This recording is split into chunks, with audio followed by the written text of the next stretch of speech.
Story ఏందంటే, ఒక king ఉంటాడు శాంతను. ఆయన ఒకరోజు వేటకెళ్తాడు. వేటకెళ్ళినప్పుడు ఓ రివర్ దగ్గర ఒక ఆమె తెల్ల శారీ తోటి చాలా బ్యూటిఫుల్‌గా ఒక ఆమె నుంచొని ఉంటది. ఎళ్లి ఆమెను చూసి ఇంప్రెస్ అయిన కింగ్ ఆమెని ఇట్లా అడుగుతాడు. "నన్ను పెళ్లి చేసుకుంటావా? నిన్ను నా రాజ్యానికి యువరాణిని చేస్తాను" అది ఇది అని అంటాడు.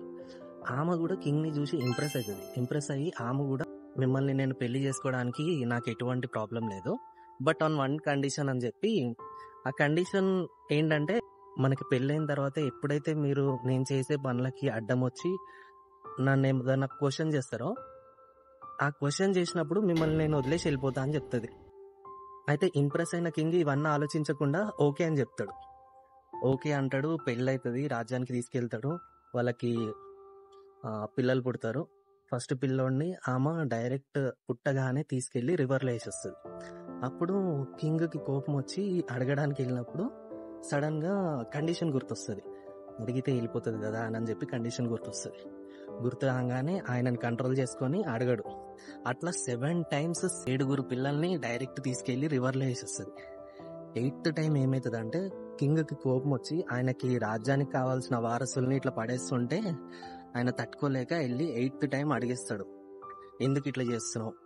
మనకి పుట్టిన పిల్లల్ని ఎందుకు నీళ్ళల్లో వేస్తున్నావు అని చెప్పి అడుగుతాడు. అడిగినప్పుడు ఆమె సడన్ గా, మీరు నేను చెప్పిన కండిషన్ ని తప్పారు, నేను మిమ్మల్ని విడిచి వెళ్ళిపోతున్నా అని చెప్పి 8థ్ కొడుకుని పడేయకుండా తీసుకెళ్ళిపోతుంది. ఆమెతోటే తీసుకెళ్ళిపోయే ముందు ఆమెకు చెప్తుంది, బాధపడకండి, నేను ఈ కొడుకుని ఒక మహావీరుడిలాగా చేసి మీ ముందు ఒక రోజు నిలబెడతానని చెప్తుంది.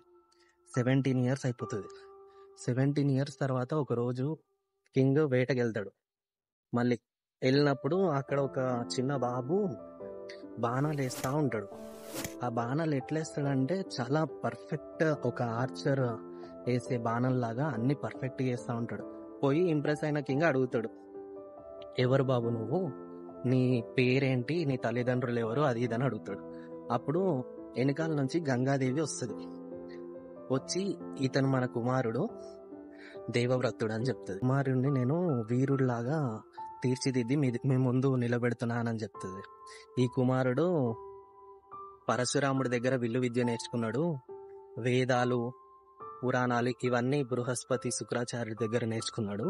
అత్యంత మేధావి, అత్యంత వీరుడు అని చెప్పి అప్పచెప్పి వెళ్ళిపోతుంది. వెళ్ళిపోయే ముందు కొడుక్కి ఒక మాట ఇస్తుంది, నువ్వు ఎప్పుడైతే నన్ను అమ్మ అని తలుచుకుంటావో అప్పుడు నీ ముందు ప్రత్యక్షమవుతానని చెప్పి ఒక మాట ఇచ్చి వెళ్ళిపోతుంది. రాజు కొడుకుని తీసుకొని రాజ్యానికి వెళ్తాడు. రాజ్యానికి వెళ్ళి ఆయనను రాజుని చేయడానికి రెడీగా అన్ని చేస్తూ ఉంటాడు. ఇంతలో 17 ఇయర్స్ లో ఆయన ఒక రోజు రివర్ దగ్గర నుంచొని ఆలోచిస్తా ఉన్నప్పుడు ఒక ఆయన కూతురు నుంచొని ఉంటది. ఆమె కూడా చాలా అందంగా ఉంటది. ఈయన వెళ్ళి ఆమెను చూసి ఇంప్రెస్ అయ్యి, నన్ను పెళ్లి చేసుకుంటావా అని అడుగుతాడు. అడిగినప్పుడు ఆమె కూడా ఓకే అంటది. కాకపోతే ఏంటంటే, వచ్చి మా నాన్నగారిని అడగండి అని అంటది. ఈయన వెళ్ళి అడుగుతాడు, నాకు మీ కూతురు నుంచి పెళ్లి చేస్తారా అని అడుగుతాడు. అడిగితే రాజు అంటాడు, మీకు ఆల్రెడీ పెళ్లి అయింది, ఒక కొడుకున్నాడు, ఆ కొడుకే మీ రాజ్యానికి యువరాజు అవుతాడు తప్ప నా కూతురికి పుట్టబోయే బిడ్డలు రాజులు అవ్వలేరు కదా అని అంటాడు. అవును, నా ఒకగానొక కొడుకు, అతనికే రాజ్యాన్ని ఇస్తాను అని చెప్పి అంటాడు. అలాంటప్పుడు ఈ పెళ్లి జరగదు అని చెప్తాడు. రాజు వెళ్ళిపోతాడు. తర్వాత వచ్చిన కొడుకు మంత్రులని వీళ్ళందరినీ కనుక్కుంటాడు. ఎందుకు మా తండ్రి గారు చాలా రోజు దుఃఖంగా రాజ్యాన్ని సరిగ్గా పట్టించుకోకు అని కనుక్కుంటే విషయం తెలుస్తుంది. పోయి రాజుని అడుగుతాడు, మీ కూతుర్ని మా నాన్నగారికి ఇచ్చి పెళ్లి చేయడానికి మీకున్న ఒకే ఒక అడ్డంకి రాజ్యాధికారం కదా, ఆ రాజ్యమే నాకొద్దు, రాజు పోస్ట్ మీద ఆశ లేదు, మీ కూతుర్ని మా నాన్నగారికి ఇచ్చి పెళ్లి చేయడానికి రాజ్యాధికారమే అడ్డం వస్తే అలాంటి అధికారం నాకు వద్దని చెప్పి ఆయన పెళ్ళే చేసుకోకుండా ఒక భీష్మ ప్రతిజ్ఞ చేస్తాడనమాట. అంటే ఆయనకి పుట్టబోయే బిడ్డలు గాని ఆయన గాని ఇక కింగ్ పోస్ట్ కోసం ఆలోచించొద్దు అన్న ఒక్క కండిషన్ తోటి ఆయన పెళ్ళే చేసుకోకుండా వాళ్ళ ఫాదర్ కోసము ఆజన్మ బ్రహ్మచారిగా ఉండిపోతాడు. అండ్ సత్యవతి తోటి వాళ్ళ ఫాదర్ కి ఇచ్చి పెళ్లి చేస్తాడు. హ్యాపీ అయిన ఫాదర్ ఏం చేస్తాడు, నా మొత్తం పవర్స్ లో ఒక పవర్ ని ఈ దేవభక్తుడికి ఇస్తాడు. ఏమనంటే ఇచ్చా మృత్యువు, అంటే ఎప్పుడైతే నువ్వు కోరుకుంటావో అప్పుడే నీకు చావొస్తుంది. లేదంటే నువ్వెప్పుడూ చిరంజీవిలాగా ఉంటావు అన్న కోరికని ప్రసాదిస్తాడనమాట. ఒక వరాన్ని ప్రసాదిస్తాడు.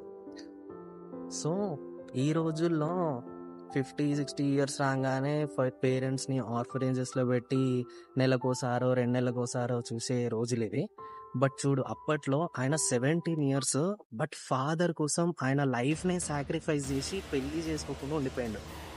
అది అంత గొప్ప క్యారెక్టర్ భీష్ముడిది. అందుకనే ఆయన పేరు దేవవ్రతుడు అని ఉన్నా కూడా చాలామంది మహాభారతంలో ఆయనను మొత్తం భీష్ముడనే పిలుస్తాడు. ఎందుకంటే ఆయన చేసిన ప్రతిజ్ఞ అట్లాంటిది.